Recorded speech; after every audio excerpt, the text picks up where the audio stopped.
ವಾಕ್ಯ ಹೇಳಬೇಕಂತ ನನಗೆ ಆಸೆ. ಬಟ್ ಆದ್ರೆ ಸಮಯ ಸ್ವಲ್ಪ ಅಭಾವ. ಹಲ್ಲೆಲೂಯಾ.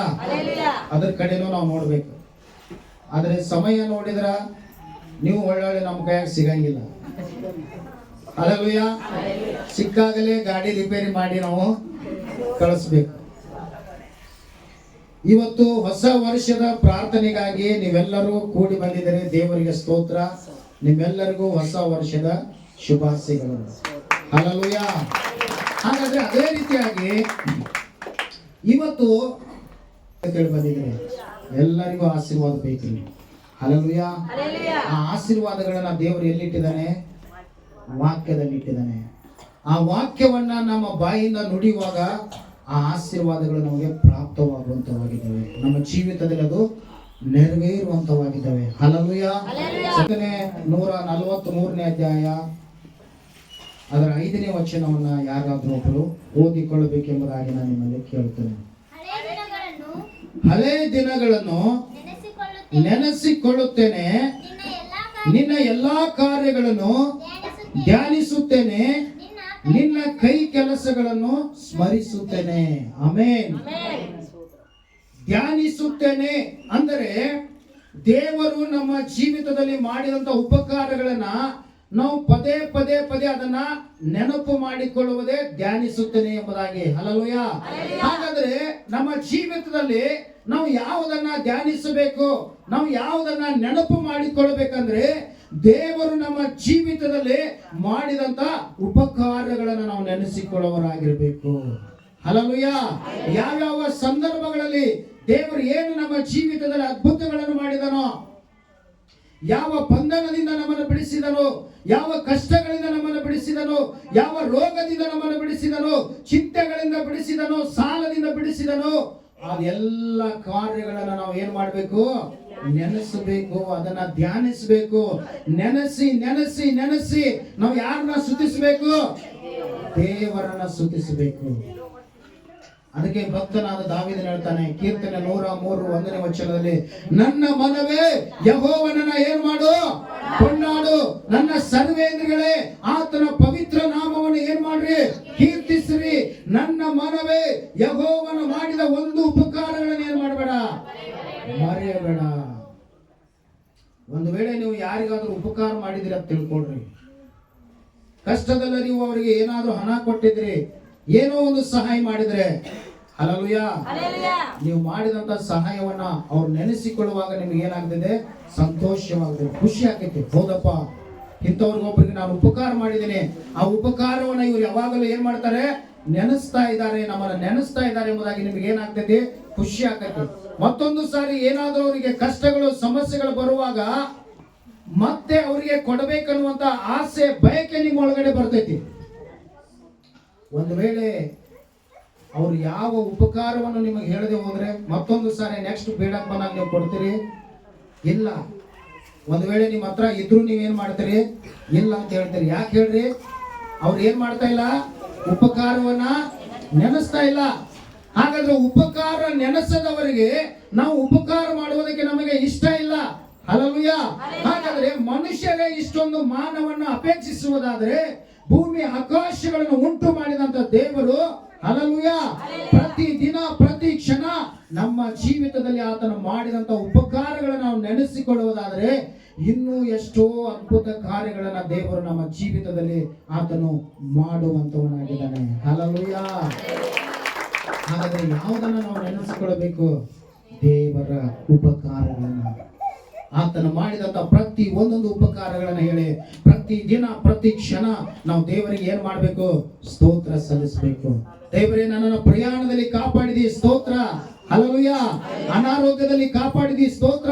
ಸಾಲದ ಬಂಧನಗಳಲ್ಲಿ ನನ್ನನ್ನು ಕಾಪಾಡಿದಿ, ಸ್ತೋತ್ರ. ಮಾಟ ಮಂತ್ರ ಶಕ್ತಿಗಳಿಂದ ನನ್ನನ್ನು ಕಾಪಾಡಿದಿ, ಸ್ತೋತ್ರ.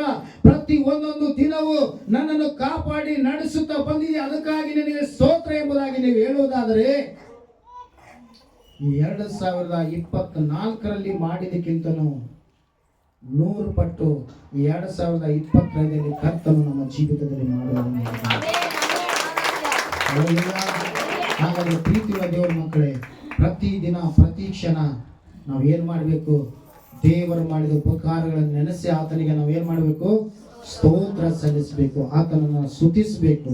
ಹಲ್ಲೆಲೂಯಾ. ಸರಿ, ಎರಡನೇ ಸಂಗತಿ ಯೆಶಾಯನ ಬರೆದ ಪ್ರವಾದನೆ ಗ್ರಂಥ 43ನೇ ಅಧ್ಯಾಯ ಅದರ 18ನೇ ವಚನವನ್ನ ಯಾರಾದರೂ ಒಬ್ಬರು ಓದ್ರಿ. ಆಹಾ, ಯೆಹೋವನು ಹೀಗನ್ನುತ್ತಾನೆ, ಹಳೆ ಸಂಗತಿಗಳನ್ನು ಜ್ಞಾಪಕಕ್ಕೆ ತಂದುಕೊಳ್ಳಬೇಡ್ರಿ, ಪುರಾತನ ಕಾರ್ಯಗಳನ್ನು ಮರೆತು ಬಿಡ್ರಿ. ಇಗೋ ಹೊಸ ಕಾರ್ಯವನ್ನು ಮಾಡುವೆನು, ಈಗ ತಲೆ ದೂರುತ್ತಲಿದೆ, ನಿಮಗೆ ಕಾಣುವುದಿಲ್ಲವೋ? ಸಾಕ್ರಿ. ಹಲ್ಲೆಲೂಯಾ. ಹಾಗಾದ್ರೆ ನಾವು ನೆನೆಸಿಕೊಳ್ಳಬೇಕಾಗಿರುವುದು ಏನಂದ್ರೆ, ದೇವರ ಉಪಕಾರಗಳನ್ನ, ಒಳ್ಳೆ ಕಾರ್ಯಗಳನ್ನ ನಾವು ನೆನೆಸಿಕೊಳ್ಳಬೇಕು.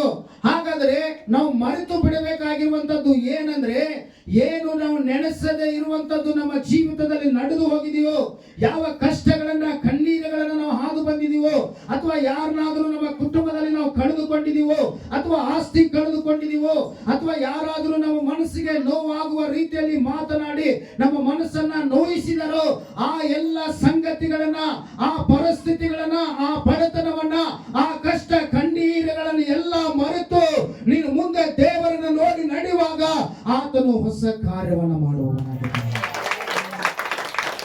ಹಲ್ಲೆಲೂಯಾ. ಒಂದು ವೇಳೆ ಹಳೆಯದನ್ನೇ ನೀವು ನೆನೆಸಿಕೊಳ್ತಾ ಇದ್ರೆ, ಎಷ್ಟೋ ಹೊಸ ವರ್ಷಗಳು ಬರ್ತವೆ ಹೋಗ್ತವೆ, ಆದ್ರೆ ನಿಮಗೆ ಸಂತೋಷ ಸಿಗುವುದಿಲ್ಲ. ಹಲ್ಲೆಲೂಯಾ. ಸಂತೋಷ, ಸಮಾಧಾನ ಯಾವಾಗ ಸಿಗ್ತೈತೆ ನಮಗ? ಹಳೆಯದನ್ನ ಮರೆತು ಬಿಡುವಾಗ. ಇಸ್ರಾಯೇಲರು ಐಗುಪ್ತ ದೇಶದಲ್ಲಿ 400 ವರ್ಷಗಳ ಕಾಲ ದಾಸತ್ವದಲ್ಲಿದ್ದರು. ಅನುಭವಿಸಲಾರದ ಎಲ್ಲ ಕಷ್ಟಗಳನ್ನು ಅವರು ಅನುಭವಿಸಿದರು. ಈಗ ದೇವರು ಅವರಿಗೆ ಹೇಳ್ತಾ ಇದ್ದಾನೆ, ನೀವೇನ ಕಷ್ಟಗಳನ್ನು ಅನುಭವಿಸಿ ಬಂದಿದ್ರು ಅದೆಲ್ಲವನ್ನ ಏನ್ ಮಾಡ್ರಿ? ಮರೆತು ಬಿಡ್ರಿ. ನನಗೆ ಈಗ ಆಲೋಚನೆ ಬರ್ತಾ ಇದೆ, ನನ್ನ ತಲೆಯಲ್ಲಿ ಈಗ ಹೊಡಿತಾ ಇದೆ. ಹಲ್ಲೆಲೂಯಾ. ಇನ್ನು ಮುಂದೆ ನಾನು ನಿಮ್ಮ ಜೀವಿತದಲ್ಲಿ ಹೊಸ ಮಾರ್ಗಗಳನ್ನು ತೆಗಿಲಿಕ್ಕಿದ್ದೇನೆ, ಹೊಸ ಕಾರ್ಯಗಳನ್ನು ಮಾಡಲಿಕ್ಕಿದ್ದೇನೆ, ಹೊಸ ಹೊಸ ಅದ್ಭುತಗಳನ್ನ, ಹೊಸ ಹೊಸ ಆಶೀರ್ವಾದಗಳನ್ನ ನಾನು ನಿಮಗೆ ಕೊಡ್ಲಿಕ್ಕಿದ್ದೇನೆ ಎಂಬುದಾಗಿ ದೇವರು ಹೇಳ್ತಾನೆ. ಹಲ್ಲೆಲೂಯಾ.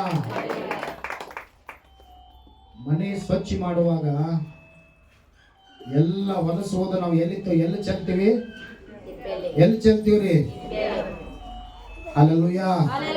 2024ನೇ ವರ್ಷದಲ್ಲಿ ನಡೆದಂತದ್ದು ಎಲ್ಲವನ್ನ ಇವತ್ತೇ ನಾವು ಏನ್ ಮಾಡ್ಬೇಕು? ಚೀಲ ಜಾಡಿಸಿ ಬಿಡಬೇಕು. ಅಯ್ಯೋ ನನ್ನ ಹೆಂಡತಿ ಸತ್ತರತ್ತಲ್ಲ ಅಂತ ಹೇಳಿ ನಾವು ದುಃಖ ಪಡಬಾರ್ದು. ಅಯ್ಯೋ ನನ್ನ ಗಂಡ ಸತ್ತನಂತೇಳಿ ನಾವು ದುಃಖ ಪಡಬಾರ್ದು. ಅಯ್ಯೋ ನನ್ನ ಮಕ್ಕಳನ್ನ ಕಳ್ಕೊಂಡಿನಿ ಎಂಬುದಾಗಿ ದುಃಖ ಪಡಬಾರ್ದು. ಅಯ್ಯೋ ನನ್ನ ಆಸ್ತಿಯನ್ನ ಕಳ್ಕೊಂಡಿನಿ ಎಂಬುದಾಗಿ ದುಃಖ ಪಡಬಾರ್ದು. ದುಃಖ ಪಡುವುದಾದರೆ ನಿಮ್ಮ ಸಂತೋಷವನ್ನು ಅದು ಕೆಡಿಸುವಂತದಾಗಿದೆ, ನಿಮ್ಮ ಸಮಾಧಾನವನ್ನ ಕೆಡಿಸುವಂತದಾಗಿದೆ. ನೀವು ಎಷ್ಟೇ ದುಃಖ ಪಟ್ಟರು, ಹಲ್ಲೆಲೂಯಾ, ಕಳೆದುಕೊಂಡದ್ದನ್ನ ತಿರುಗಿ ನೀವು ಪಡೆದುಕೊಳ್ಳಕ್ಕಾಗುವುದಿಲ್ಲ. ಹಾಗಾದ್ರೆ ಪಡೆದುಕೊಳ್ಳುವುದಕ್ಕೆ ಒಂದೇ ಮಾರ್ಗ, ಒಂದೇ ಅವಕಾಶ, ಅದು ಯಾರಿಂದ ಅಂದರೆ ದೇವರಿಂದ ಮಾತ್ರ ಸಾಧ್ಯ. ಹಲ್ಲೆಲೂಯಾ.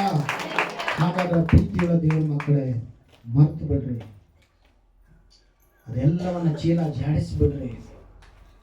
ಇರ್ಬೋದು ಕೆಲವೊಬ್ಬರ ಜೀವಿತದಲ್ಲಿ ದುಃಖದ ಸಂಗತಿಗಳು ನಡೆದಿರ್ಬೋದು, ಕೆಲವರ ಜೀವಿತದಲ್ಲಿ ನೀವು ಹಣ ಕಳ್ಕೊಂಡಿರ್ಬೋದು, ಕೆಲವು ಜನರು ನಿಮ್ಮನ್ನ ನಂಬಿಸಿ ಮೋಸ ಮಾಡಿಸಿರ್ಬೋದು, ಅಥವಾ ಕೆಲವು ಜನರಿಗೆ ನಿಮ್ಮ ಶರೀರದಲ್ಲಿ ಕಾಯಿಲೆಗಳು ಬಂದಿರ್ಬೋದು. ಇವತ್ತು ನನಗೂ ಶುಗರ್ ಬಂತು ಎಂಬುದಾಗಿ ನಾನು ಪ್ರತಿದಿನ ಅದೇ ಶುಗರ್ ಅನ್ನ ನೆನೆಸಿಕೊಳ್ತಾ ಇದ್ರೆ, ಹಲ್ಲೆಲೂಯಾ, ನನ್ನ ಶುಗರ್ ಇನ್ನೂ ಹಾಯ್ ಆಕೈತಿ. ನನ್ನ ಶುಗರ್ ಬಂದೈತೆ ಅಂತ ನಾನು ಅನ್ಕೊಂಡಿಲ್ಲ, ಅದು ಬರೇ ಡಾಕ್ಟರ್ ರಿಪೋರ್ಟ್ ಅಲ್ಲಿ ಐತಿ. ಹಲ್ಲೆಲೂಯಾ. ಆದ್ರೆ ನನ್ನ ಶರೀರದಲ್ಲಿ ದೇವರು ನನಗೆ ಆರೋಗ್ಯನ ಕೊಟ್ಟಿದ್ದಾನೆ, ನಾನು ಗುಳಿಗಿನ ತಗೊಳ್ಳೋದಿಲ್ಲ. ಹಲ್ಲೆಲೂಯಾ. ಹಲ್ಲೆಲೂಯಾ. ನಡೆದು ಹೋದದನ್ನ ನೆನೆಸಿಕೊಳ್ಳಬೇಡ್ರಿ, ಹಳೆದೆಲ್ಲವನ್ನ ಮರೆತು ಬಿಡ್ರಿ, ಡೆಸ್ಟಿನ್ ಬಾಕ್ಸ್ದಾಗ ಅದನ್ನ ಹಾಕಿಬಿಡ್ರಿ. ಹಲ್ಲೆಲೂಯಾ. ದೇವರು ನಿಮ್ಮ ಜೀವಿತದಲ್ಲಿ ಒಂದು ಹೊಸ ಕಾರ್ಯವನ್ನು ಮಾಡ್ತಾನೆ, ಹೊಸ ಮಾರ್ಗಗಳನ್ನು ತೆರಿತಾನೆ. ಒಂದು ವೇಳೆ ಮನುಷ್ಯರು ಒಂದು ಬಾಗಿಲನ್ನ ಮುಚ್ಚಬಹುದು, ಹಲ್ಲೆಲೂಯಾ, ಮನುಷ್ಯರು ಒಂದು ದಾರಿಯನ್ನ ಬಂದ್ ಮಾಡಬಹುದು, ಆದರೆ ದೇವರು ನಮ್ಮ ಮುಂದೆ 106 ದಾರಿಗಳನ್ನ, 106 ಬಾಗಿಲುಗಳನ್ನು ನಮ್ಮ ದೃಷ್ಟಿ ಯಾರ ಮೇಲೆ? ದೇವರ ಮೇಲೆ. ಎಷ್ಟೋ ಆಪತ್ತುಗಳು ಕಷ್ಟಗಳು ಬಂದಾಗ ಬಿಡಿಸಿದಂತ ದೇವರು. ಹಲ್ಲೆಲೂಯಾ. ಈಗಲೂ ಬಿಡಿಸುವುದಕ್ಕೆ ಆತನಿಗೆ ಶಕ್ತಿ ಇಲ್ಲಲ್ರಿ? ಇದೆ, ಸಾಮರ್ಥ್ಯ ಇದೆ. ನಾನು ನಂಬಬೇಕು. ಒಂದು ವೇಳೆ ನಾನು ಹಳೆಯದನ್ನೇ ನೆನೆಸಿ ಕಣ್ಣೀರು ಹಾಕ್ತಾ ಇರ್ಬೋದಾದ್ರೆ ಮತ್ತೊಂದು ಸ್ವಲ್ಪ ನಾವು ಏನ್ ಮಾಡ್ತೀವಿ? ಕುಗ್ಗಿ ಹೋಗ್ಬಿಡ್ತೀವಿ. ಹಲ್ಲೆಲೂಯಾ. ಅದಕ್ಕೆ ಚಿಂತೆ ಅನ್ನುವಂಥದ್ದು ಮನುಷ್ಯನನ್ನ ಏನ್ ಮಾಡ್ತೈತೆ? ಕುಗ್ಗಿಸಿ ಬಿಡ್ತೈತೆ. ಹಲ್ಲೆಲೂಯಾ. ಹಾಗಾದ್ರೆ ನೀವು ಚಿಂತೆ ಮಾಡದೆ ನಿಮ್ಮ ಎಲ್ಲಾ ಚಿಂತೆಗಳನ್ನ ದೇವರ ಮೇಲೆ ಹಾಕಿ ನಿಮ್ಮ ಮಾರ್ಗದಲ್ಲಿ ನೀವೇನಂದ್ರೆ, ಹಲ್ಲೆಲೂಯಾ, ನಿಮ್ಮ ಮನಸ್ಸನ್ನ ಏನ್ ಮಾಡಿಕೊಳ್ಬೇಕು? ಹಗುರು ಮಾಡಿಕೊಳ್ಬೇಕು. ಕರ್ತನು ನಮ್ಮನ್ನ ಆಶೀರ್ವದಿಸುವಂತವನಾಗಿದ್ದಾನೆ. ಹಲ್ಲೆಲೂಯಾ. ಹಾಗಾದ್ರೆ ಪ್ರತಿ ವರ್ಷ ಹೊಸ ವರ್ಷ ಬರ್ತದೆ. ಬಟ್ಟೆ ಹರಿದಾದಾಗ ಬಟ್ಟೆಯನ್ನು ಹೊಸ ತಗೊಳ್ತೇವೆ, ಮತ್ತೆ ಹರಿದು ಹೋಗ್ತೈತಿ. ಇವತ್ತು ನಮಗೆ ಮೊಬೈಲ್ ಹರಿದಾದಾಗ ಮೊಬೈಲ್ ಅನ್ನ ಮತ್ತೆ ನಾವು ಹೊಸ ತಗೋತೀವಿ. ಈ ಲೋಕದಲ್ಲಿ ನಮಗೆ ಏನ್ ಬೇಕೋ ಎಲ್ಲ ಹೊಸ ತಗೋತೀವಿ. ಹಲ್ಲೆಲೂಯಾ. ಆದ್ರೆ ಒಂದು ಮಾತ್ರ ನಾವು ಹೊಸದು ಮಾಡಂಗಿಲ್ಲ. 4ನೇ ಅಧ್ಯಾಯ 22 ಓದು. ಎಫೆಸ್ಯ 4ನೇ ಅಧ್ಯಾಯ 22. ಯೇಸುವಿನಲ್ಲಿರುವ ಸತ್ಯೋಪದೇಶವು ಯಾವುದೆಂದರೆ, ನೀವು ನಿಮ್ಮ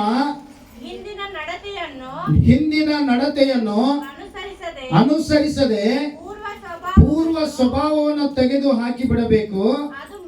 ಅದು ಮೋಸಕರವಾದ ದುರಾಸೆಗಳಿಂದ ಕಟ್ಟು ಹೋಗುವಂಥದ್ದು.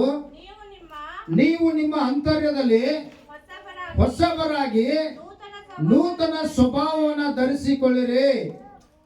ಮುಂದಮ್ಮ, ಆ ಸ್ವಭಾವವು ದೇವರ ಹೋಲಿಕೆಗೆ ಸಾಕು. ಹಲ್ಲೆಲೂಯಾ. ಯಾವುದರಲ್ಲಿ ನಾವು ಹೊಸಬರಾಗ್ಬೇಕ್ರಿ? ಸ್ವಭಾವಗಳಲ್ಲಿ, ನಮ್ಮ ಆತ್ಮದಲ್ಲಿ ನಾವು ಹೊಸಬರಾಗಬೇಕಾಗಿದೆ. ಹಲ್ಲೆಲೂಯಾ. ಯಾವುದರಲ್ಲಿ ಹೊಸಬರಾಗಬೇಕಾಗಿದೆ? ಇವತ್ತು ನಾವು ಹೊಸ ಬಟ್ಟೆ ಹಾಕೊಂಡು ನಾನು ಹೊಸ ಮನುಷ್ಯ ಅಂತ ತೋರಿಸ್ಬೋದು. ಹಲ್ಲೆಲೂಯಾ. ನೀವು ಹಾಕೊಂಡಿರುವಂತ ಬಟ್ಟೆ ಒಂದು ದಿನ ಹಳಿದಾಗುತ್ತದೆ. ಈ ಹೊಸ ವರ್ಷದ ಸಂತೋಷ ಎಷ್ಟು ದಿನ ಇರ್ತೈತಿ ನಮಗ? ಇವತ್ತು ಒಂದು ದಿನ, ಒಳ್ಳೆ ಆದ್ರೆ ಒಂದು ವಾರ 2 ವಾರ, ಆಮೇಲೆ ನಾವು ಏನ್ ಮಾಡ್ತೀವಿ? ಹೊಸ ವರ್ಷ ಮರ್ತು ಬಿಡ್ತೀವಿ. ಹಲ್ಲೆಲೂಯಾ. ಹಾಗಾದ್ರೆ ಹೊಸತನ ಅನ್ನುವಂಥದ್ದು ಎಲ್ಲಿ ಬರ್ಬೇಕಂದ್ರೆ ಅದು ನಮ್ಮ ಮನಸ್ಸಿನ ಒಳಗಡೆ ಬರಬೇಕು, ನಮ್ಮ ಹೃದಯದ ಒಳಗಡೆ ಬರಬೇಕು. ಹಲ್ಲೆಲೂಯಾ. ಜನರು ನಿಮ್ಮನ್ನು ನೋಡುವಾಗ ನಿಜವಾಗಲೂ ಇವರು ಕ್ರಿಸ್ತನಲ್ಲಿ ಏನಂದ್ರೆ ಬದಲಾಗಿದ್ದಾರೆ ಎಂಬುದಾಗಿ ಹೇಳಬೇಕು. ಇವರು ಮೊದಲು ಜಗಳ ಮಾಡ್ತಾ ಇರುವಂತ ಮನುಷ್ಯ ಈಗ ಜಗಳ ಮಾಡುವುದಿಲ್ಲ. ಇವನು ಮೊದಲು ಕುಡಿತಾ ಇರುವಂತ ಮನುಷ್ಯ ಈಗ ಕುಡಿಯುವುದಿಲ್ಲ. ಮೊದಲು ಇವನು ಸುಳ್ಳು ಹೇಳುವಂತ ಮನುಷ್ಯ ಈಗ ಸುಳ್ಳು ಹೇಳುವುದಿಲ್ಲ. ಹಲ್ಲೆಲೂಯಾ. ಇವನು ದೇವರನ್ನ ನಂಬಿದ ಮೇಲೆ ಇವನು ಸಭೆಗೆ ಹೋಗ್ತಾ ಇರುವುದರಿಂದ ಇವನು ಬಹಳ ಬದಲಾವಣೆ ಆಗಿದ್ದಾನೆ. ಇವನೊಬ್ಬ ಹೊಸ ಮನುಷ್ಯ ಆಗಿದ್ದಾನೆ, ಹೊಸ ಮನುಷ್ಯರಾಗಿದ್ದಾನೆ ಎಂಬುದಾಗಿ ನಿಮ್ಮನ್ನು ನೋಡುವಾಗ ಜನರು ಹೇಳಬೇಕು. ಅದೇ ಹೊಸತನ. ಹಲ್ಲೆಲೂಯಾ. ಅದಕ್ಕೆ ಒಂದು ವಚನದಲ್ಲಿ ಹೀಗೆ ಬರೆಯಲ್ಪಟ್ಟಂತೆ 2ನೇ ಕೊರಿಂಥ 5:17 ಇಗೋ, ಯಾರಾದರೂ ಕ್ರಿಸ್ತನಲ್ಲಿದ್ದರೆ ಅವರು ನೂತನ ಕ್ರಿಯೇಷನ್, ನೂತನ ಸೃಷ್ಟಿ. ನಾವು ಯಾರಾಗಿದ್ದೇವೆ? ನೂತನ ಸೃಷ್ಟಿ. ನಾವು ಹಳೆ ಮನುಷ್ಯರಲ್ಲ. ಕೆಲವೊಬ್ರು ಅವಾಗ ಹಳೆ ಮನುಷ್ಯರು ಆಗ್ತಾ ಇರ್ತಾರ. ಯಾರಿಗಾದ್ರೂ ಸ್ವಲ್ಪ ಫೈಟಿಂಗ್ ಐತಂದ್ರೆ ಏನ್ ಮಾಡ್ತಾ ಇರ್ತಾರ್ರಿ ಇವರು? ಹಲ್ಲೆಲೂಯಾ. ಅವಾಗ ಏನಾಗ್ತಾ ಇರ್ತಾರ್ರಿ? ಹಳೆ ಮನುಷ್ಯರಾಗ್ತಾರೆ. ನಾ ಮೊದಲು ಹೆಂಗಿದ್ ನೀವು ಗೊತ್ತೈತಿಲ್ಲ ನನಗ, ಸೋಮ್ಯರು ನಾನು ಕೆಣಕ್ ಬೇಡ. ನಾ ಮತ್ತ ಹಳೆ ಮನುಷ್ಯ ಆದ್ನಿ ಅಂದ್ರೆ ನೋಡಿ ನೀನು ಪಜಿತಿ. ಹಲ್ಲೆಲೂಯಾ. ಒಂದು ಸಾರಿ ನಾವು ಕ್ರಿಸ್ತನಲ್ಲಿ ಹೊಸಬರಾದ ನಂತರ ಹಳೆಯವರಾಗಕ್ಕೆ ನಾವು ಏನ್ ಮಾಡಬಾರ್ದು? ಇಷ್ಟಪಡಬಾರ್ದು. ಯಾವುದಾದ್ರೂ ಹಳೇದನ್ನ ನೀವು ಉಪಯೋಗಿಸುವುದಕ್ಕೆ ಇಷ್ಟಪಡ್ತೀರಿ? ಮೊಬೈಲ್ ಹಳೇದಿತ್ತಂದ್ರೆ ಉಪಯೋಗಿಸಕ್ಕೆ ಇಷ್ಟಪಡ್ತೀರಿ? ಇದನ್ನ ಏನ್ ಮಾಡೋದು? ಡಬ್ಬ ಇದನ್ನ ತೆಗೆದಾಕ ನನಗೆ ಹೊಸ ಮೊಬೈಲ್ ಬೇಕು. ಹಳೆ ಸೀರೆ ಉಟ್ಕೊಂಡು ಹೊಸ ವರ್ಷಕ್ಕೆ ಕ್ರಿಸ್ಮಸ್ ಬಂದ್ರೆ ಬರ್ತೀರಿ? ಹಲ್ಲೆಲೂಯಾ. ಹೊಸ ಸೀರೆ ಕೊಡಿಸುವವರೆಗೂ ಗಂಡನ ಜೊತೆ ಫೈಟಿಂಗ್. ಈ ವರ್ಷ ಈ ಸೀರೆ ಕೊಡಿಸ್ರ ಕ್ರಿಸ್ಮಸ್. ಹಳೆ ಬೈಕ್ ಅಂದ್ರೆ ನಮ್ಗೆ ಇಷ್ಟ ಇಲ್ಲ. ಹಳೆ ಕಾರ್ ಅಂದ್ರೆ ನಮ್ಗೆ ಇಷ್ಟ ಇಲ್ಲ. ಹಳೆ ಮನೆ ಅಂದ್ರೆ ನಮ್ಗೆ ಇಷ್ಟ ಇಲ್ಲ. ಹಂಗ ದಯವಿಟ್ಟು ಕಡೆ ಕೂತವ್ರು ಹಳೆ ಹೆಂಡತಿ ನನಗೆ ಇಷ್ಟ ಇಲ್ಲ ಅಂತ ಹೇಳ್ಬೇಕು. ಹಲ್ಲೆಲೂಯಾ. ಪ್ರೀತಿಯುಳ್ಳ ದೇವರ ಮಕ್ಕಳೇ, ಈ ಲೋಕದಲ್ಲಿ ನಾವೇ ಹಳಿದನ್ನ ಉಪಯೋಗಿಸುವುದಕ್ಕೆ ಇಷ್ಟಪಡುವುದಿಲ್ಲ. ಹಾಗಾದರೆ ನಮ್ಮನ್ನ ಸೃಷ್ಟಿಸಿದಂತ ದೇವರು ನಮ್ಮ ಒಳಗಡೆ ಇರುವಂತ ಎಲ್ಲ ಹಳೆ ಸ್ವಭಾವಗಳನ್ನು ತೆಗೆದು ನಮ್ಮನ್ನ ನೂತನ ಕ್ರಿಯೇಷನ್, ನೂತನ ಸೃಷ್ಟಿ ಮಾಡಿ ತನ್ನ ಬಳಿಯಲ್ಲಿ ನಮ್ಮನ್ನು ಇಟ್ಕೊಂಡಿದ್ದಾನೆ. ನೀವು ಯಾರಾದ್ರೂ ಒಂದು 20,000 30,000 ಹೊಸ ಮೊಬೈಲ್ ತಂದು ಕೊಟ್ಟು ತಗೊಂಡ್ಬಿಟ್ರೆ ಯಾರು ಬೇಕಾದವ್ರ ಕೈ ಕೊಟ್ಟು ಬಿಡ್ತೀರಿ ಅದನ್ನ? ಹೊಸದು ಮೊನ್ನೆ ತಗೊಂಡು ನಡಿ ಹಿಡಿಬೇಡ. ಹಲ್ಲೆಲೂಯಾ. ಯಾವುದನ್ನ ನಾವು ಉಪಯೋಗಿಸ್ತೀವಿ? ಹೆಚ್ಚಾಗಿ ಹೊಸದನ್ನ. ಹಾಗಾದ್ರೆ ನಾವು ಏನಾಗ್ಬೇಕು? ಹೊಸಬರು. ಎಲ್ಲಿ ಹೊಸಬರಾಗಬೇಕು? ಮೇಲೆ ಬಟ್ಟೆಗಳಲ್ಲಿ, ಅಂಗ ಚಂದದಲ್ಲಿ, ಮಣಿಗಳಲ್ಲಿ. ಎಲ್ಲಿ ಹೊಸಬರಾಗ್ಬೇಕ್ರಿ? ಹೃದಯದಲ್ಲಿ. ಅದಕ್ಕೆ ದೇವರು ಹೇಳ್ತಾನ, ಹಳೆದೆಲ್ಲ ನಿನ್ನ ಹೃದಯದೊಳಗಡೆ ಏನೇನು ಡಬ್ಬ ತುಂಬಿಕೊಂಡಿದ್ಯೋ ಅದನ್ನೆಲ್ಲ ಹೋಗಿ ತಿಪ್ಪಾಗ ಏನ್ ಮಾಡು? ಚೆಲ್ಲಿ ಬಿಡು. ಹಳೆದೆಲ್ಲವನ್ನ ಏನ್ ಮಾಡು? ತೆಗೆದು ಹಾಕು. ಹಲ್ಲೆಲೂಯಾ. ನೀನು ಹಳೆದೆಲ್ಲವನ್ನ ಬಿಟ್ಟು ಬಿಡುವುದಾದ್ರೆ, ನೀನು ಹಳೆದೆಲ್ಲವನ್ನ ತೆಗೆದು ಹಾಕುವುದಾದ್ರೆ, ಈಗೋ ನಾನು ಹೊಸ ಕಾರ್ಯ ಮಾಡ್ತೇನೆ. ಹಳೆದನ್ನ ತೆಗೆದು ಹಾಕುವವರೆಗೂ ಹೊಸದನ್ನ ಹೊಂದಿಕೊಳ್ಳಕ್ಕೆ ಆಗುವುದಿಲ್ಲ. ಹಲ್ಲೆಲೂಯಾ. ಹಾಗಾದ್ರೆ ಇವತ್ತ ಹಳೆದೆಲ್ಲವನ್ನ ಏನ್ ಮಾಡ್ರಿ? ಜಾಡಿಸ್ಬಿಡ್ರಿ. ಚೀಲ ಏನ್ ಮಾಡ್ರಿ? ಹಳೆ ಚೀಲ ಎಲ್ಲ ಏನ್ ಮಾಡ್ರಿ? ಇವತ್ತ ಜಾಡಿಸ್ಬಿಡ್ರಿ. ಹೊಸ ವರ್ಷ, ಹೊಸ ಮನಸ್ಸು. ಹಲ್ಲೆಲೂಯಾ. ಹೊಸ ಹೃದಯ, ಹೊಸ ಆತ್ಮ, ಹೊಸ ಆಲೋಚನೆ, ಹೊಸ ದರ್ಶನಗಳ ಮುಂದೆಗೆ ನಾವು ಏನ್ ಮಾಡಬೇಕು? ಈ ಹೊಸ ವರ್ಷದಲ್ಲಿ ನಾವು ಮುಂದೆ ನಡೆಯುವವರಾಗಿರಬೇಕು. 2ನೇ ಸಮುವೇಲ 2ನೇ ಅಧ್ಯಾಯ ಅದರ 1-2 ವಚನಗಳನ್ನ ಯಾರಾದರೂ ಒಬ್ಬರು ಓದ್ರಿ. ಅನಂತರ ದಾವೀದನು ಯೆಹೋವನನ್ನು, ನಾನು ಯಹೂದ ದೇಶದ ಯಾವುದಾದರೊಂದು ಪಟ್ಟಣಕ್ಕೆ ಹೋಗಬಹುದೋ ಎಂದು ಕೇಳಲು ಆತನು ಆಮೇನ್, ಆಮೇನ್, ಆಮೇನ್, ಆಮೇನ್ ಅಂದ್ರಿ ಹಾಗೆ ಆಗಲಿ. ನಾವು ಒಂದೊಂದು ವಾಕ್ಯಗಳನ್ನು ನೆನೆಸಿ ಅದರ ಶಕ್ತಿ ಯಾವಾಗ ಅಂದ್ರ ನಾವು ಆಮೇನ್ ಎಂಬುದಾಗಿ ಹೇಳುವಾಗ. ಇಲ್ಲಿ ನಾವು ನೋಡ್ತೇವೆ ಏನಂತಂದ್ರೆ, ದಾವಿದ, ಇದರ ಹಿಂದಿನ ಅಧ್ಯಾಯಗಳಲ್ಲಿ ನೀವು ದಾವಿದನ ಚರಿತ್ರೆಯನ್ನು ನೋಡುವುದಾದ್ರೆ, ದಾವಿದನು ಪ್ರಾರ್ಥನೆ ಮಾಡದೆ ಕೆಲವೊಂದು ತೀರ್ಮಾನಗಳನ್ನು ತನ್ನ ಜೀವಿತದಲ್ಲಿ ಆತನು ತೆಗೆದುಕೊಳ್ಳುತ್ತಾನೆ. ಹಲ್ಲೆಲೂಯಾ.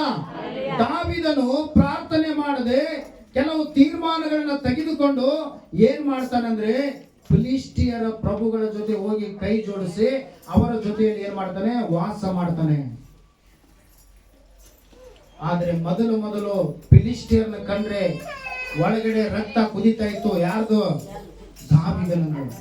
ಗೋಲ್ಯಾತನನ್ನ ನೋಡಿ ಏನ್ ಮಾಡಿದ ದಾವಿದನು? ರೋಷಾವೇಶದಿಂದ, ಈ ಸುನ್ನತಿ ಇಲ್ಲದಂತವನು ದೇವರ ಜನರನ್ನ ನಿಂದಿಸುವುದಕ್ಕೆ ಇವನು ಎಷ್ಟರವನು ಎಂಬುದಾಗಿ ರೋಷಾವೇಶದಿಂದ ಹೋಗಿ ಆ ದಾವಿದನ ತಲೆ, ಯಾರ ಗೋಲ್ಯಾತನ ತಲೆಯನ್ನ ಏನ್ ಮಾಡ್ತಾನೆ?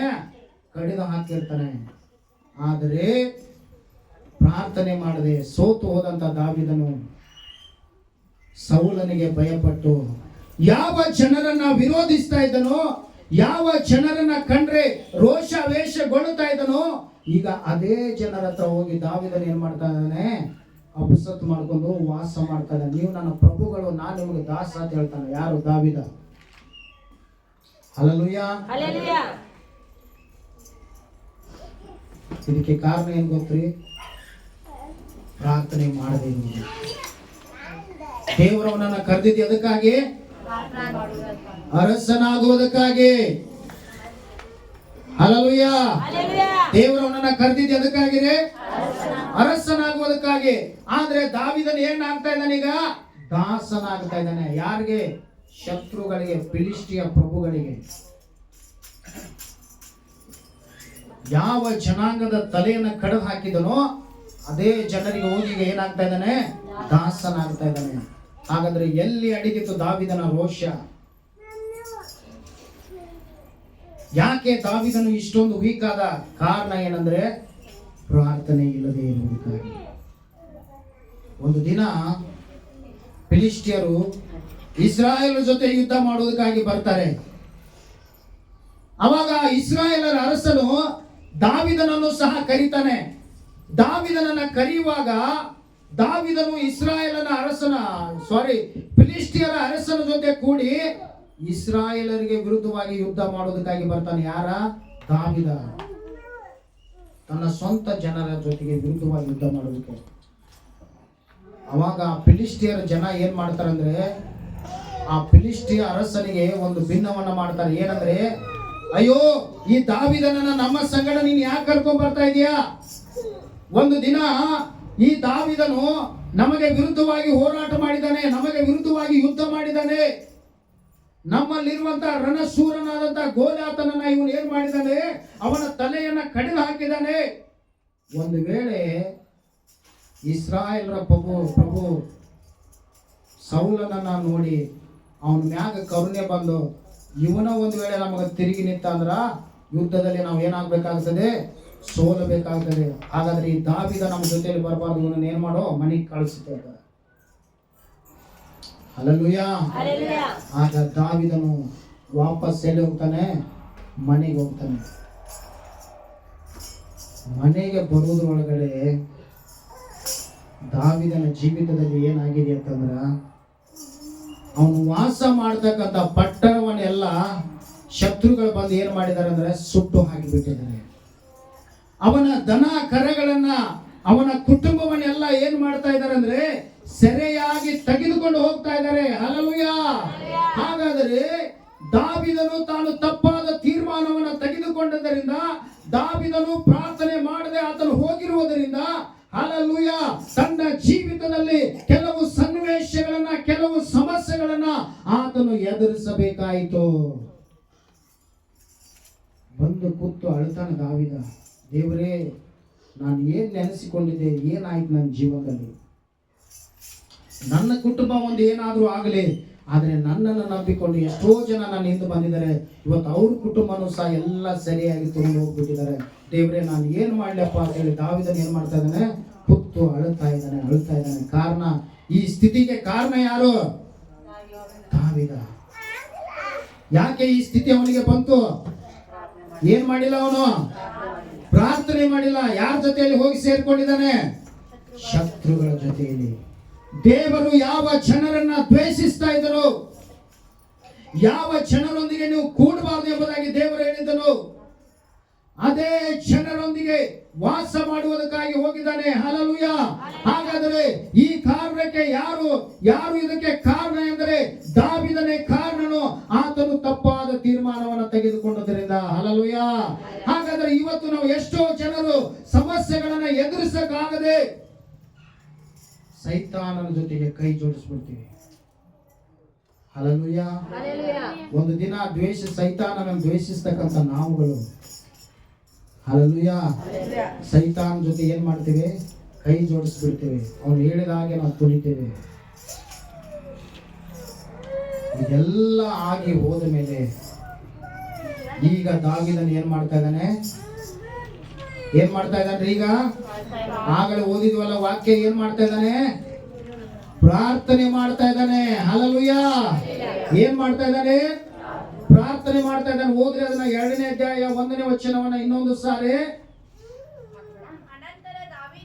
ಅನಂತರ ದಾವಿದನು ಯೆಹೋವನನ್ನು, ನಾನು ಯೆಹೂದ್ಯದ ದೇಶಕ್ಕೆ ಯಾವುದಾದರೂ ಒಂದು ಪಟ್ಟಣಕ್ಕೆ ಹೋಗಬಹುದೋ ಎಂದು ಕೇಳಲು ಆತನು ಹೋಗಬಹುದು ಅಂದನು.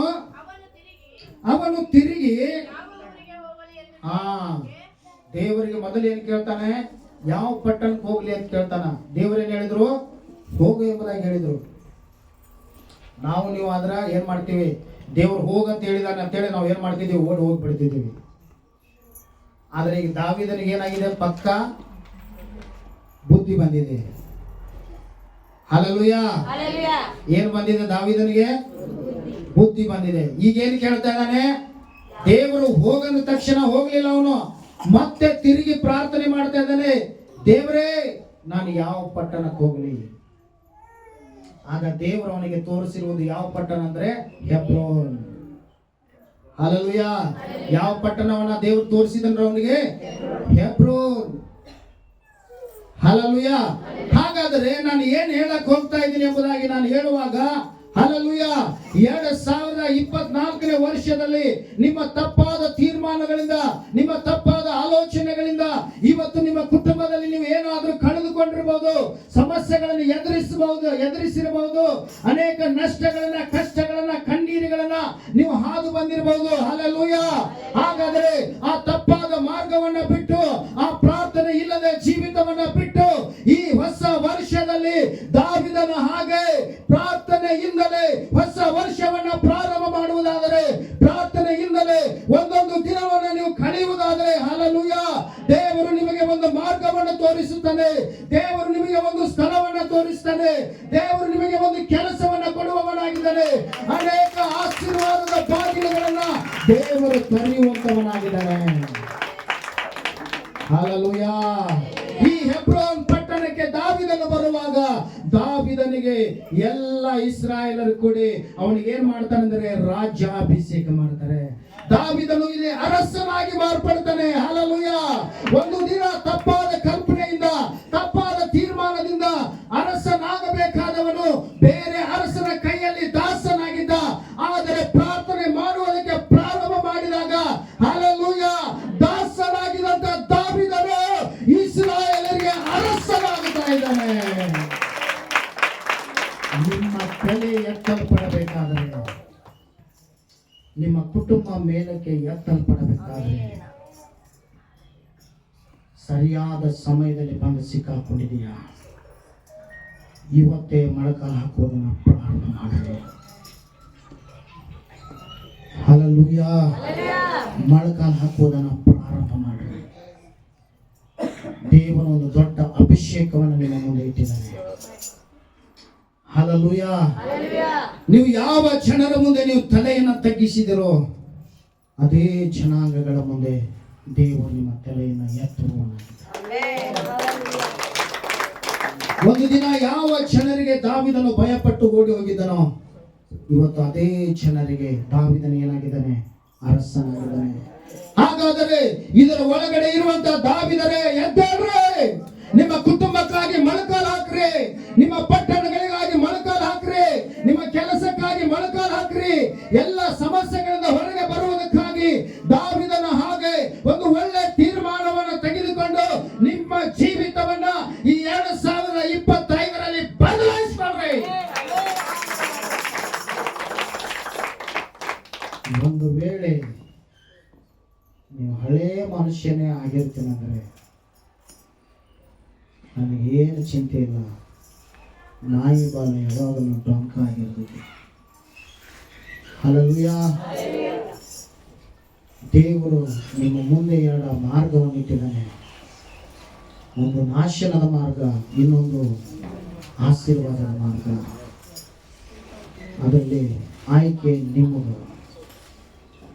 ಹಲ್ಲೆಲೂಯ. ಆಯ್ಕೆ ನಿಮ್ಮದು, ತೀರ್ಮಾನ ನಿಮ್ಮದು. ನೀವೆಲ್ಲಿವರೆಗೂ ನಿಮ್ಮ ಮನಸ್ಸಿನಲ್ಲಿ ಬದಲಾಗುವುದಿಲ್ಲವೋ, ನೀವೆಲ್ಲಿವರೆಗೂ ನಿಮ್ಮ ಜೀವಿತದಲ್ಲಿ ಉತ್ತಮವಾದ ತೀರ್ಮಾನಗಳನ್ನು ತೆಗೆದುಕೊಳ್ಳುವುದಿಲ್ಲವೋ, ಎಷ್ಟೇ ವರ್ಷಗಳು ಬರಲಿ, ಎಷ್ಟೇ ಕ್ರಿಸ್ಮಸ್ಗಳು ಬರಲಿ, ಎಷ್ಟೇ ದೇವರ ವಾಕ್ಯಗಳನ್ನು ಕೇಳಲಿ, ನಿಮ್ಮ ಜೀವಿತ ಇದ್ದ ಹಾಗೆ ಇರುತ್ತದೆ. ಹಾಗಾದರೆ ಇವತ್ತು ನಾನು ಏನಾಗಬೇಕು? ಹಳೆ ದಾವೀದನಾಗಿರಬಾರದು, ನಾನೊಬ್ಬ ಹೊಸ ದಾವೀದನಾಗಿ ಮಾರ್ಪಡಬೇಕು. ಹಳೆ ದಾವೀದನು ಪ್ರಾರ್ಥನೆ ಮಾಡುವವನ ಪ್ರಾರ್ಥನೆಯನ್ನ ನಿಲ್ಲಿಸಿದವನಾಗಿದ್ದನು. ಹಳೆ ದಾವೀದನು ತಪ್ಪಾದ ಮಾರ್ಗದಲ್ಲಿ ನಡೆಯುವವನಾಗಿದ್ದನು. ಆದರೆ ಈಗ ಹೊಸ ದಾವೀದನು ಹೊಸ ತೀರ್ಮಾನಗಳನ್ನು ತೆಗೆದುಕೊಂಡಿದ್ದಾನೆ, ಹೊಸ ಪ್ರಾರ್ಥನೆಯನ್ನ ಪ್ರಾರಂಭ ಮಾಡಿದ್ದಾನೆ. ಅದಕ್ಕೆ ದೇವರು ಅವನ ಮುಂದೆ ಆಶೀರ್ವಾದದ ಬಾಗಿಲುಗಳನ್ನು ತೆರೆದನು. ಎಷ್ಟು ಜನರು ಆಶೀರ್ವಾದವನ್ನು ನೋಡಬೇಕೆಂಬುದಾಗಿ ನಿಮಗೆ ಆಸೆ ಇದೆ? ಎಷ್ಟು ಜನರಿಗೆ ನಿಮ್ಮ ಕುಟುಂಬದಲ್ಲಿ ಆಶೀರ್ವಾದವನ್ನು ಕಾಣಬೇಕೆಂಬ ಆಸೆ ಇದೆ? ಎಷ್ಟು ಜನರಿಗೆ ನಾನು ಮೇಲೆ ಬರಬೇಕೆನ್ನುವಂತ ಆಸೆ ಇದೆ? ಹಾಗಾದರೆ ದಾವೀದನ ಹಾಗೆ ಇವತ್ತೇ ಮೊಳಕಾಲು ಹಾಕುವುದನ್ನ ಪ್ರಾರಂಭ ಮಾಡಿ. ಹಲ್ಲೆಲೂಯಾ. ಪ್ರಾರ್ಥನೆ ಮಾಡಿ ಸೋತವರ ಇತಿಹಾಸವಿಲ್ಲ, ಆದರೆ ಪ್ರಾರ್ಥನೆ ಮಾಡದವರು ಸೋತವರು ಬಹಳ ಜನಪ್ರಿಯ. ಹಲ್ಲೆಲೂಯಾ. ಪ್ರಾರ್ಥನೆ ಮಾಡಿ ಸೋತವರ ಇತಿಹಾಸವಿಲ್ಲ, ಆದರೆ ಪ್ರಾರ್ಥನೆ ಮಾಡದೆ ಸೋತವರು ಬಹಳ ಜನ. ಯಾರು ತಮ್ಮ ಜೀವಿತದಲ್ಲಿ ಪ್ರಾರ್ಥನೆಯನ್ನ ಪ್ರಾರಂಭ ಮಾಡಿದರು, ಎಲ್ಲ ಸವಾಲುಗಳನ್ನ ಮೆಟ್ಟಿ ನಿಂತರು, ಎಲ್ಲ ಸವಾಲುಗಳನ್ನ ಜಯಿಸಿದರು. ಹಲ್ಲೆಲೂಯಾ.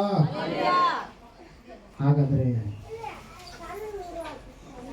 ಈ ಹೊಸ ವರ್ಷ ಪ್ರಾರ್ಥನೆಯಿಂದಲೇ ಅದೇನಾಗಬೇಕು? ಪ್ರಾರಂಭ. ಪ್ರಾರ್ಥನೆಯಿಂದಲೇ ಅದೇನಾಗಬೇಕು? ಮುಕ್ತಾಯ. ಒಂದೊಂದು ದಿನವೂ ಪ್ರಾರ್ಥನೆಯಿಂದಲೇ ಪ್ರಾರಂಭ, ಪ್ರಾರ್ಥನೆಯಿಂದಲೇ ಮುಕ್ತಾಯ. ಹಲ್ಲೆಲೂಯಾ. ಎಷ್ಟು ಜನರಿಗೆ ನಮಗೆ ಅಭಿಷೇಕ ಬೇಕ್ರಿ? ಎಲ್ಲರಿಗೆ ಬೇಕು. ಹಲ್ಲೆಲೂಯಾ. ಅದು ಪುಕ್ಷೇಟಿ ಸಿಗುವಂತದಲ್ಲ. ಹಲ್ಲೆಲೂಯಾ. ಹಾಗಾದ್ರೆ ಅದಕ್ಕೆ ಏನ್ ಮಾಡ್ಬೇಕು? ಏನ್ ಮಾಡ್ಬೇಕ್ರಿ? ಪ್ರಾರ್ಥನೆ ಮಾಡಬೇಕು. ಹಲ್ಲೆಲೂಯಾ. ಒಂದು ದಿನ ಭಯದಿಂದ, ಯಹೂದ್ಯರ ಭಯದಿಂದ 120 ಜನರು ಒಂದು ಮೇಲಂತಸ್ತಿನ ಕೊಠಡಿಯಲ್ಲಿ ಅದರ ಬಾಗಿಲುಗಳನ್ನ, ಕಿಟಕಿಗಳನ್ನು ಹಾಕಿ ಹಲ್ಲೆಲೂಯಾ ಒಳಗಡೆ ಕುಳಿತುಕೊಂಡಿದ್ರು. ಹಲ್ಲೆಲೂಯಾ.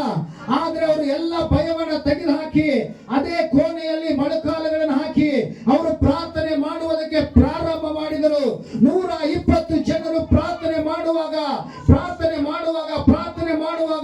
ಒಂದು ದಿನ ಪ್ರಾರ್ಥನೆ ಮಾಡಿದ್ರು, 2 ದಿನ ಪ್ರಾರ್ಥನೆ ಮಾಡಿದ್ರು, 3ನೇ ದಿನದಲ್ಲಿ ಅವರು ಪ್ರಾರ್ಥನೆ ಮಾಡುವಾಗ ಪರಲೋಕದಿಂದ, ಆಕಾಶದಿಂದ ದೇವರ ಒಂದು ಬೆಂಕಿಯ ಅಭಿಷೇಕ ಅವರ ಮೇಲೆ ಇಳಿದು ಬಂತು. ಹಲ್ಲೆಲೂಯಾ. ಪ್ರಾರ್ಥಿಸುವಾಗ ಯಾರು ಪ್ರಾರ್ಥಿಸಲು ಸಿದ್ಧರಾಗಿದ್ದೀರಿ? ಹಲ್ಲೆಲೂಯಾ.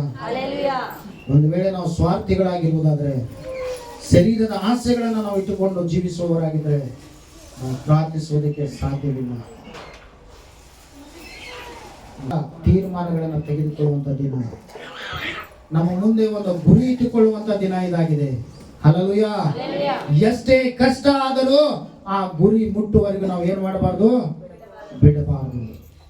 ಎಷ್ಟು ಜನ ಸಿದ್ಧರಾಗಿದ್ರಿ ಗುರಿ ಮುಟ್ಟುವುದಕ್ಕೆ? ಎಲ್ಲರೂ ಸಿದ್ಧವಾಗಿದ್ರಿ? ಹಾಗಾದ್ರೆ ಕಣ್ಣು ಮುಚ್ಚಿ ಪ್ರಾರ್ಥನೆ ಮಾಡೋಣ. ದಾವೀದನ ಮೇಲೆ ಬಂದಂತ ಅಭಿಷೇಕ, 120 ಜನರ ಮೇಲೆ ಬಂದಂತ ಅಭಿಷೇಕ, ಓ ಪರಲೋಕದ ಅಭಿಷೇಕ, ಅಗ್ನಿಯ ಅಭಿಷೇಕ, ಎಲಿಯನ ಮೇಲೆ ಇದ್ದಂತ ಎಲಿಯನ ಮೇಲೆ ಬಂದಂತ ಅಭಿಷೇಕ. ಹಲ್ಲೆಲೂಯಾ. ಎಲ್ಲ ಶತ್ರುವಿನ ಕೋಟೆಗಳನ್ನು ಕೆಡುವಂತ ಅಭಿಷೇಕ, ಎಲ್ಲ ಅಂಧಕಾರದ ಬಲವನ್ನು ಮುರಿಯುವಂತ ಅಭಿಷೇಕ, ಎಲ್ಲ ಶೋಧನೆಗಳನ್ನು ಜಯಿಸುವಂತ ಅಭಿಷೇಕ, ಹಗಲಿರುಳು ದೇವರ ಸನ್ನಿಧಾನದಲ್ಲಿ ಕುಳಿತು ಪ್ರಾರ್ಥಿಸುವ ಅಭಿಷೇಕ, ಒಬ್ಬೊಬ್ಬರ ಮೇಲೆ ಪರಲೋಕದ ಅಭಿಷೇಕವು ಸುರಿಸಲ್ಪಡಲಿ ಯೇಸುವಿನ ನಾಮದಲ್ಲಿ. ಹಲ್ಲೆಲೂಯಾ. Thank you Jesus.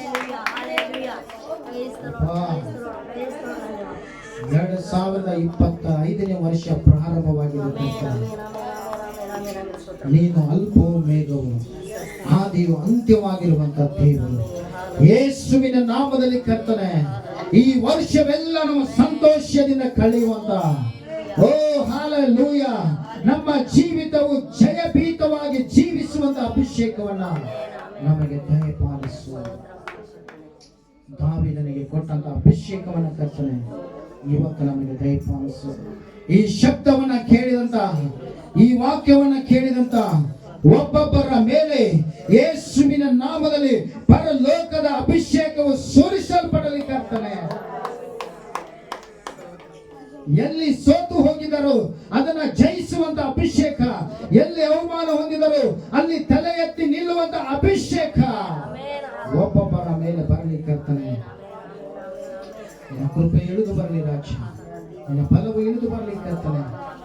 ಸೌಖ್ಯಪಡಿಸುವ ಅಭಿಷೇಕ ಒಬ್ಬೊಬ್ಬರ ಮೇಲೆ ಇಳಿದು ಬರಲಿ ಕರ್ತನೆ.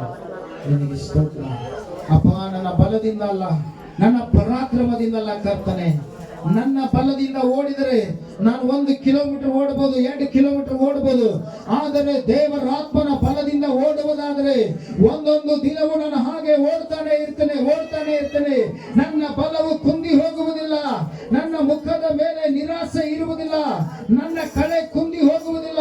ಮೋಸೆ 120 ವರ್ಷದವನಾಗಿದ್ದರು, ಅವನ ಬಲವು ಕುಂದಿ ಹೋಗಲಿಲ್ಲ. ಕಾರಣ ಏನಂದ್ರೆ ಅವನು ದೇವರನ್ನ ದೃಷ್ಟಿಸಿ ನೋಡಿದನು. ಈಗ ಆತನನ್ನ ದೃಷ್ಟಿಸುವವರ ಮುಖವು ಪ್ರಕಾಶ ಹೊಂದುವುದು, ಅವರ ಮುಖವು ಲಜ್ಜೆಯಿಂದ ಕೆಡವದೇ ಇಲ್ಲ.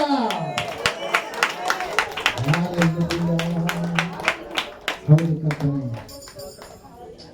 ನಿನ್ನ ಪ್ರಕಾಶ ಒಬ್ಬೊಬ್ಬರ ಮೇಲೆ ಇಳಿದು ಬರಲಿ.